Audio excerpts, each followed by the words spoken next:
Más que el fracaso, el error es parte del aprendizaje y no solamente en el emprendimiento, en la vida misma. A mis hijos se los digo todo el tiempo. Si no tienes libertad económica, ya olvídate de tu negocio. Hay muchas mujeres que no pueden salir de situaciones horribles y que si tuvieran esa libertad económica no lo habrían pensado en irse. Entonces, entender cómo funciona el dinero te abre las puertas para tener una visión más amplia de hasta dónde puedes llegar. El día de hoy vamos a hablar de un tema muy importante: volver a emprender después del fracaso. Algo muy, pero muy común en el mundo del emprendimiento, lo sabrán ustedes mejor que yo. Y vamos a explorar cómo salir de eso, qué nos pasa en esos momentos, cómo volvemos a enganchar.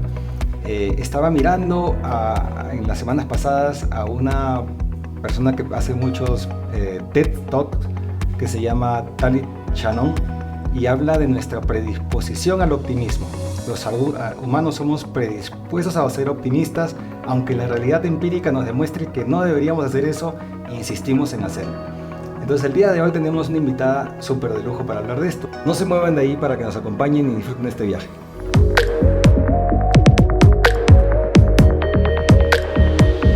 Hola a todos y todas, bienvenidos a este cuarto episodio de la segunda temporada de Aprender para Emprender.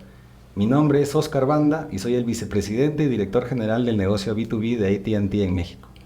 El día de hoy vamos a hablar de un tema fascinante: cómo recuperarse de los fracasos, cómo hacer de los fracasos un aprendizaje. Tenemos una invitada de lujo, Pamela Cerdeira. Ella es una comunicadora con más de 20 años de experiencia, periodista, ganadora de premios en locución, fundadora de un grupo de opinión 51. Nos va a hablar mucho sobre eso y sobre todo lo que envuelve a su trayectoria en torno a de su experiencia con los emprendimientos, haber entrevistado, haber vivido emprendimientos, y lo vamos a disfrutar mucho. Pamela, bienvenida. Gracias, estoy muy emocionada de platicar contigo. Gracias por invitarme. Muchas gracias a ti. ¿Cómo te va en el mundo del emprendimiento?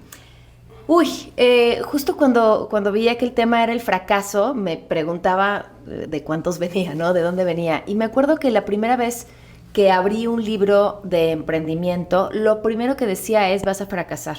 No en esas palabras, pero la primera página hablaba del fracaso y la resiliencia del fracaso.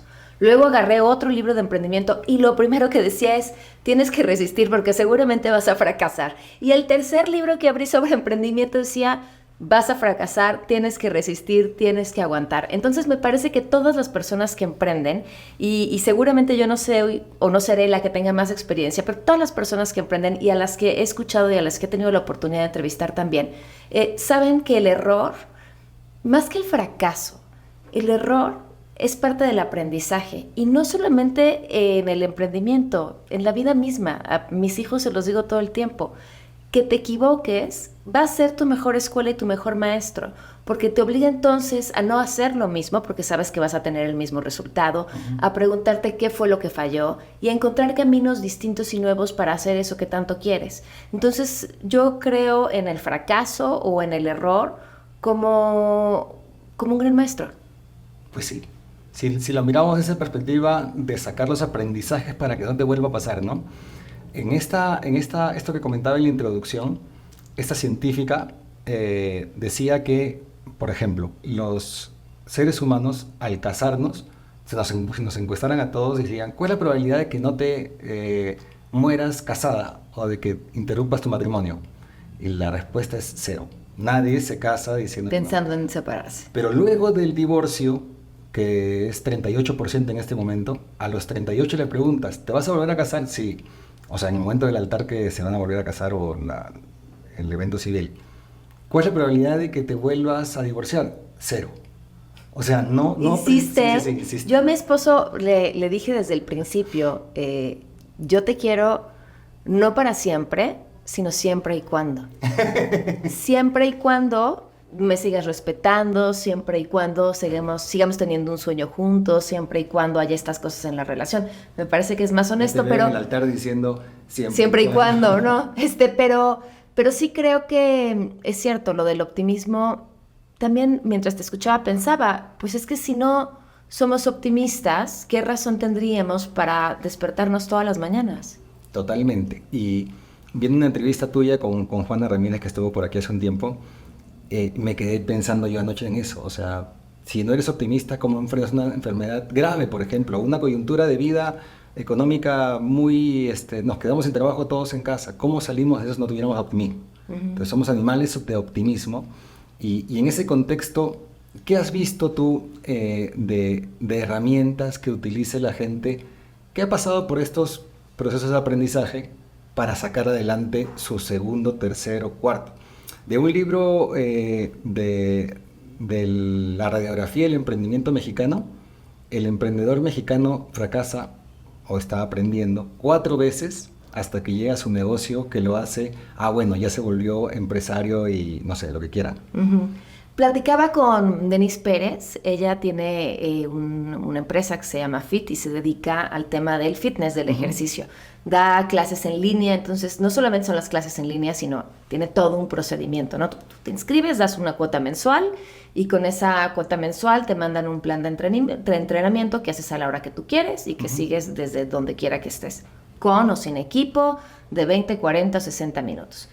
Sonaría muy sencillo, pero ella antes de la pandemia tenía, no me acuerdo cuántas, sucursales de gimnasios, porque había desarrollado un sistema, o sea, no solamente se trataba de los gimnasios, sino que ella pensó cómo hacerle para que las personas puedan tener un entrenador para ellas solas sin que sea tan caro como tener un entrenador. Sí. Entonces desarrolló un sistema para que eso pudiera ser posible dentro de sus gimnasios. Y entonces tuvo franquicias y estaba creciendo de manera brutal y de pronto le llegó la pandemia.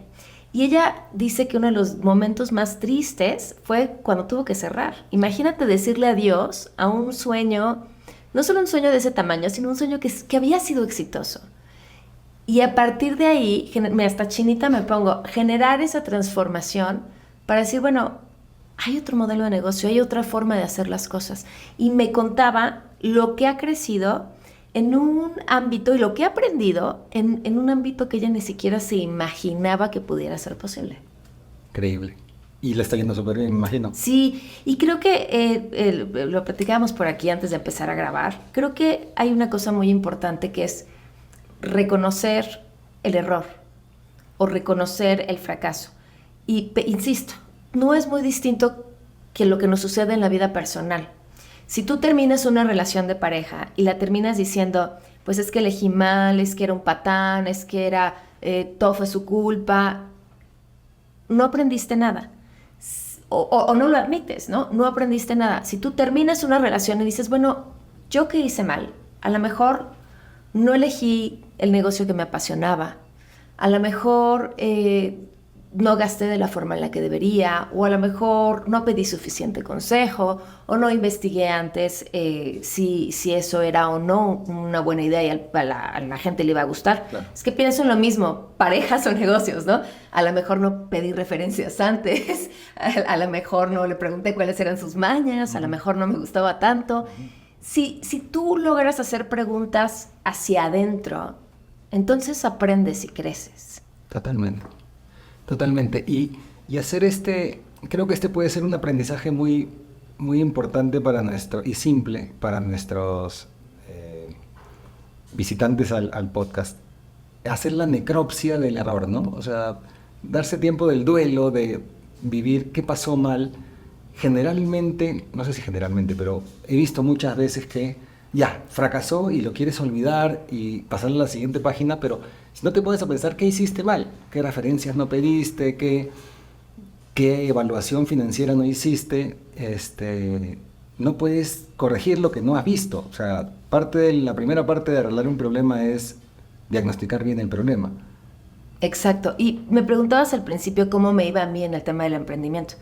Y pensaba que ese inicio, yo llevo toda mi vida siendo godín de los medios, pero godín. Al final eso implica que firmas un contrato, recibes un sueldo cada quincena o cada mes y duermes tranquilo porque sabes que al fin de mes ahí va a estar tu dinero y cuánto es exactamente el dinero que vas a recibir.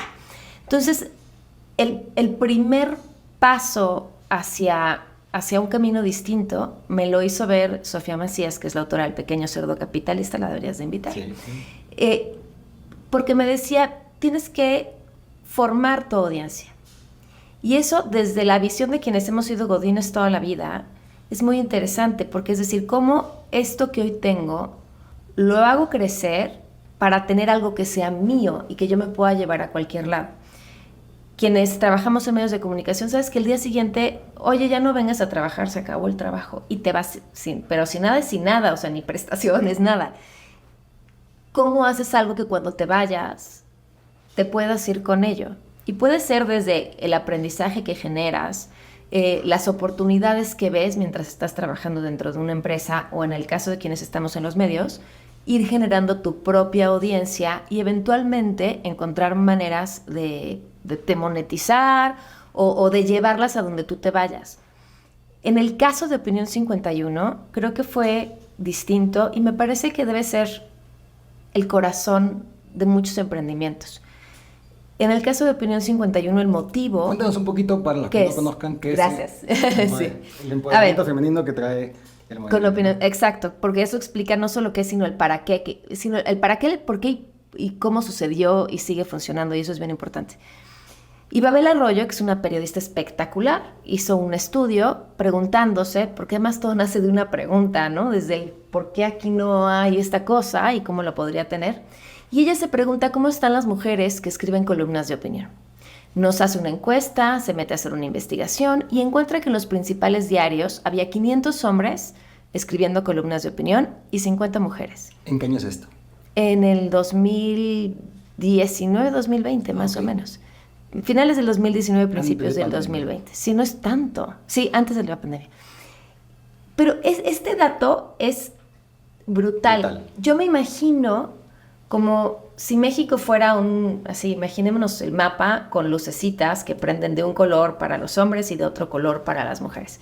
Y entonces tú les dices a esas lucecitas, explíquenme México hoy, desde todos los ámbitos, el deporte, la economía, la política, los espectáculos. Y entonces tienes todas las lucecitas y apagas el 90% de las luces de las mujeres.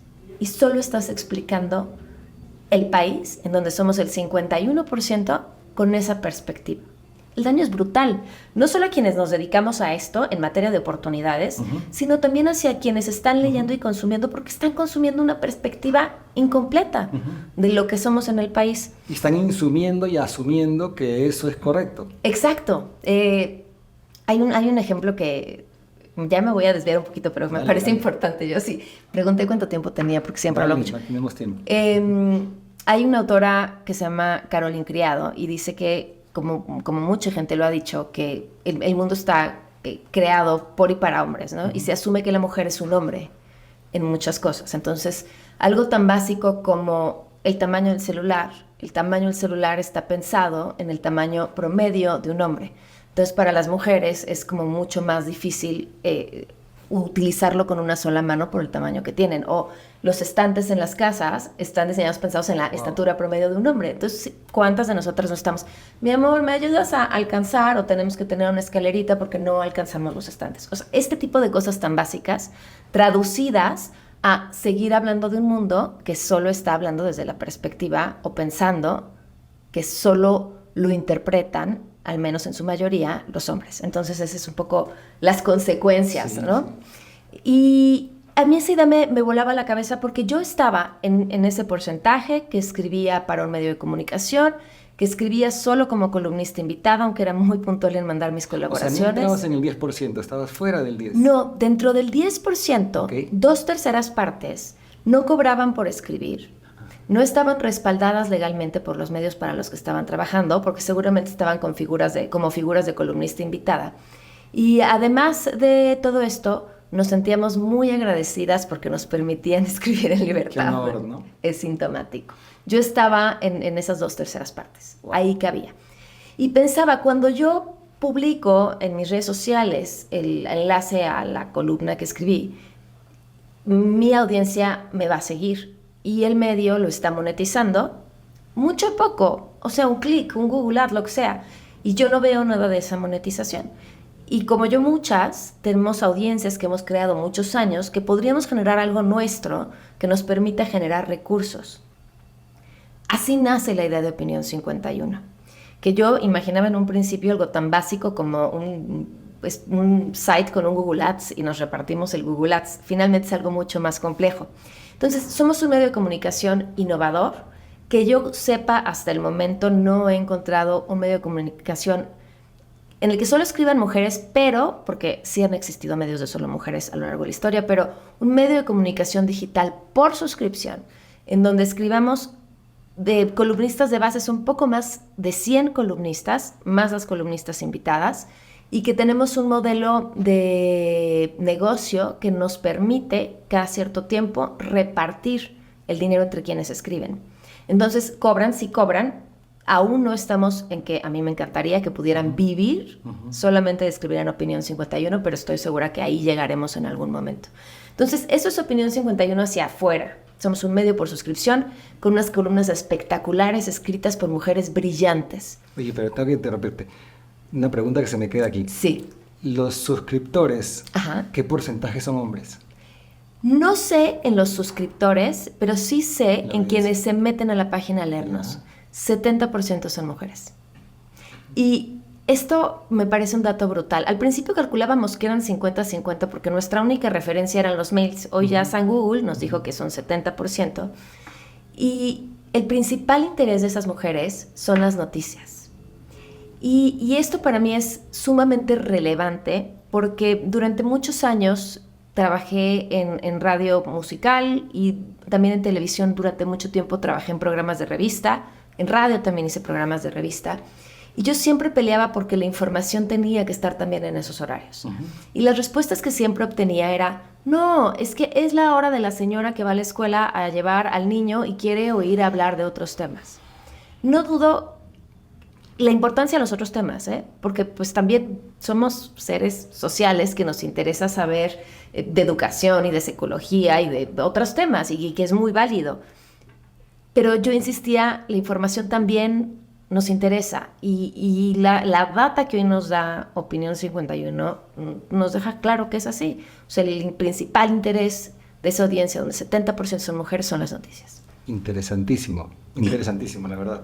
Hacia adentro, que me parece que eso también tiene que ver con el espíritu de algo que creas. Hacia afuera somos eso, pero hacia adentro somos más de 100 periodistas que hacemos equipo. Podemos no pensar igual, podemos no ser amigas, porque no necesitamos todas ser amigas. Además, de 100 personas ya estadísticamente dicen que es hasta imposible, ¿no? Que conozcas a la profundidad a 100 personas, además de las que ya conoces. Y que te caigan bien. Y que te caigan bien. Pero sí tenemos este dato que te di al principio en común. Entendemos que todavía hay mucho por hacer para llegar a esa anhelada equidad, y eso nos convierte también en una fuerza. En medio de dos cosas muy complejas, una situación compleja dentro de los medios de comunicación y a la vez una situación compleja para las y los periodistas. Si una trae un tema fuerte y le ayudamos a publicarlo todas, es más difícil que nos peguen a todas. Está muy bien. Eso es Opinión 51. Felicidades, me encanta. Cada vez que escucho más sobre Opinión 51, más me enamoro del proyecto. Gracias. En este proceso de Opinión 51, ¿cuál habría sido el momento en el que más cerca te sentiste del, no fracaso, del error, del inminente abismo? ¿Hay alguno que recuerdes? No, mira, ha sido un proyecto increíblemente generoso.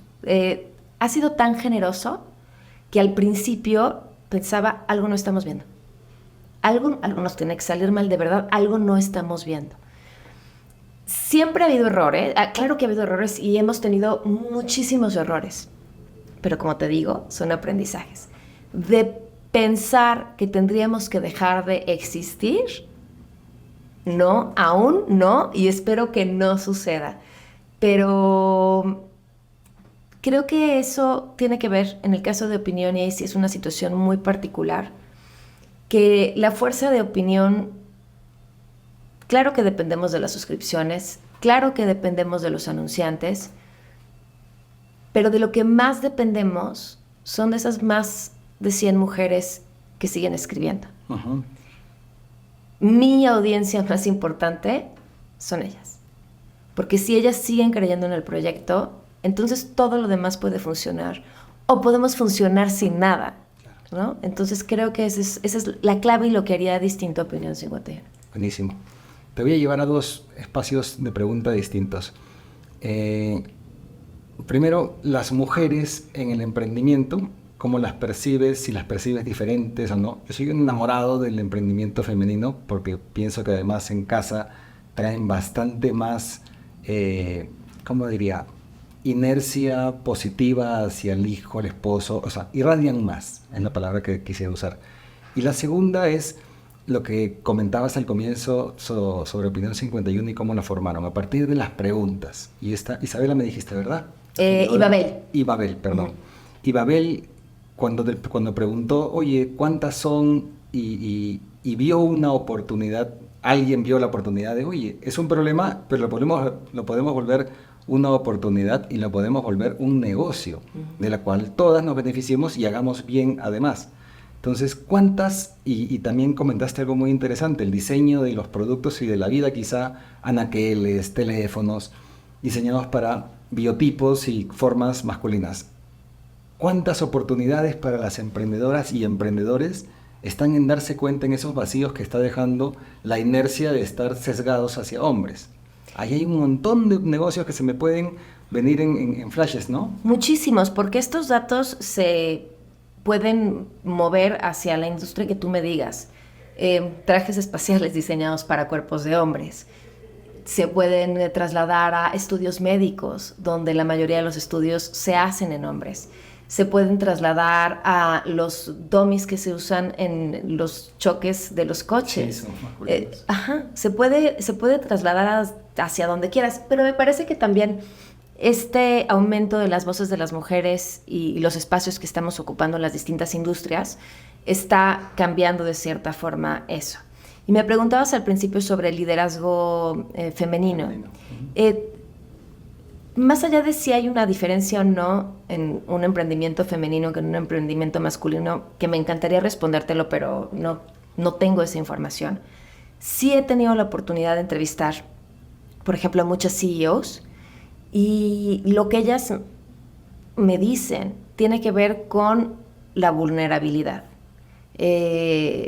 Silvia Ávila me decía, tener una caja de Kleenex en la oficina. Darte cuenta que la otra persona que llega a tu escritorio es una persona con una historia, con un problema, y darte la oportunidad de escucharlo, hace una diferencia.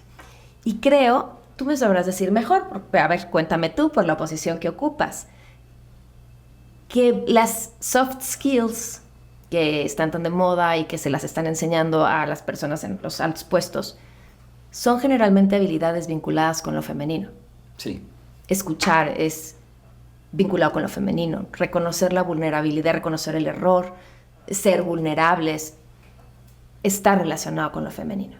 Ahora, por otro lado, y hay una TED Talk que me encantaría citártela porque ya vi que te gustan, sí, pero no recuerdo quién la da, la voy a buscar, que habla de cómo las mujeres no estamos educadas para asumir el riesgo. Y es fascinante porque es desde muchos ámbitos, ¿no? Al niño es cáete, ráspate, equivócate, vuélvete a parar, y la educación para las niñas generalmente suele ser distinta. Es distinta, y te voy a poner un ejemplo muy burdo, pero a mí me gusta porque lo he visto, desde la ropa que nos eligen. La niña van a una fiesta.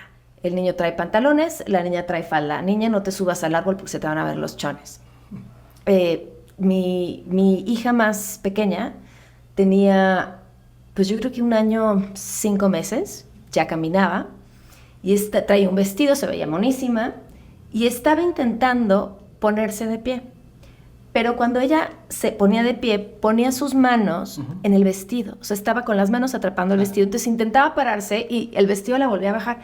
Y yo la observaba y pensaba, ¿cuál es la conexión neuronal o las habilidades que tiene que generar para darse cuenta que tiene que quitar las manos, mover el vestido, volver a poner las manos y entonces ponerse de pie?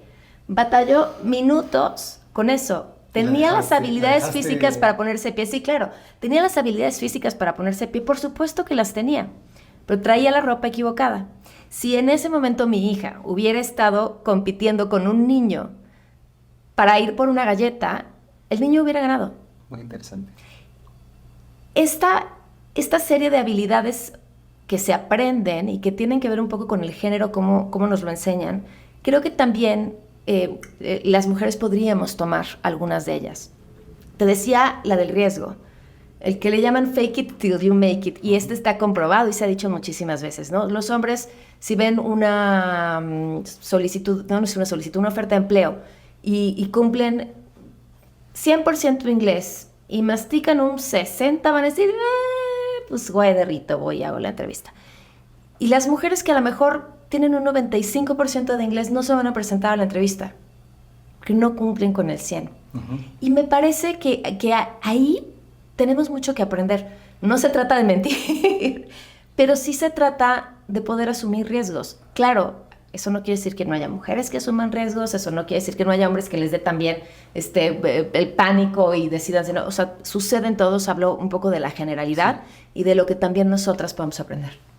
En esa generalidad, que coincido en que pueda haber casos extraños, coincido 100%.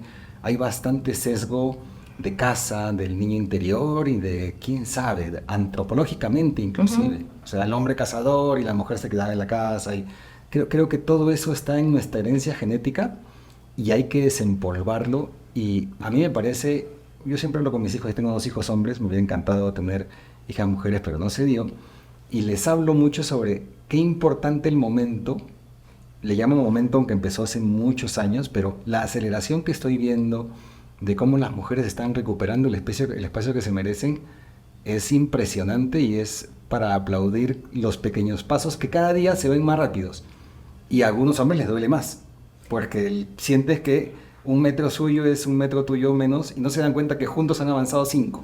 Fíjate que las mujeres, o al menos yo me incluyo en esa idea, durante mucho tiempo creí que lo que tuviera la otra era algo que me estaban quitando a mí. Me parece muy interesante que digas a algunos hombres les duele porque lo ven así, porque para mí esa siempre fue la idea. Durante mucho tiempo que trabajé en la primera etapa en televisión era, híjole, si el anunciante le da la mención a ella, pues ya no me la está dando a mí, me la está quitando a mí. Y eso evita que seas mejor compañera, por una parte, que eso es clave. Te alimenta no de las posibilidades y las oportunidades, sino del miedo y de la envidia. Cuando finalmente entendí, y me tardé muchísimos años, porque sí creo que mi carrera quizá hubiera sido distinta o más acelerada al principio, que el sol sale para todas y también sale para todos.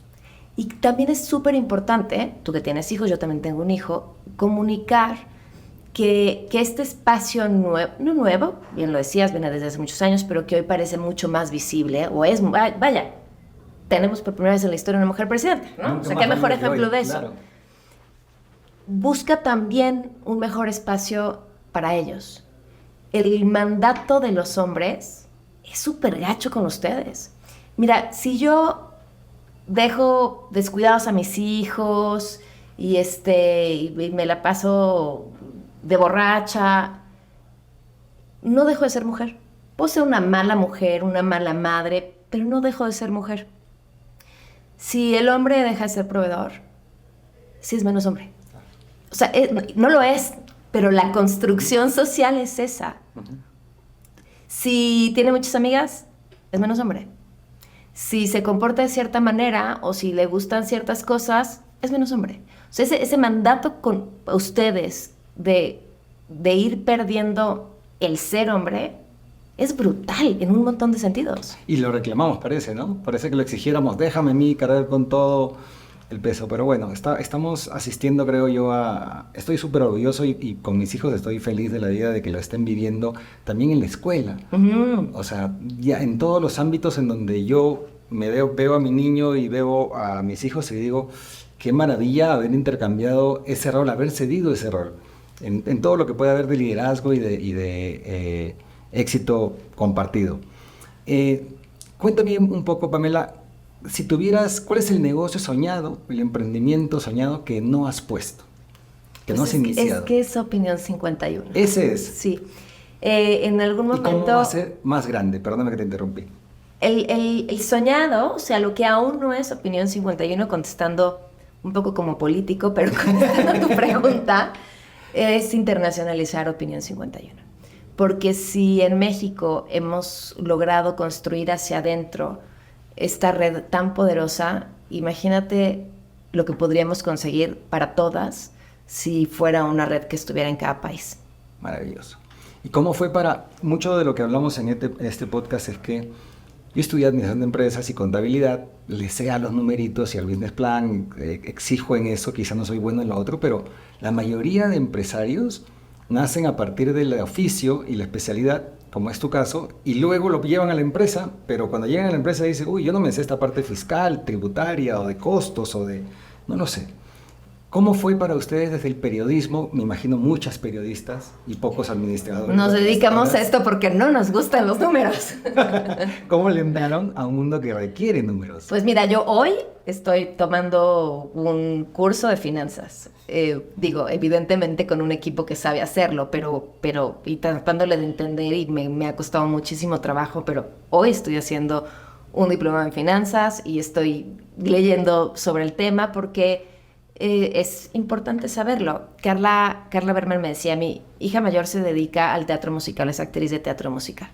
Y Carla Berman me decía, ok, tú no quieres que vaya a una universidad porque, en mi caso, yo he aprendido más de pequeños cursos y diplomados que lo que aprendí, con todo el respeto, porque también aprendí mucho en la maestría y en la carrera, pero aprendí mucho. Y en el caso de mi hija, me parece que un título en teatro musical o en teatro no le va a sumar el día que vaya a una audición, ¿no? Entonces, sus conocimientos para su área de trabajo tienen que venir de otro lado. Es aventarte, decirle, aviéntate al vacío a ver qué te encuentras, porque crecimos pensando que la carrera el título era una seguridad en tu futuro.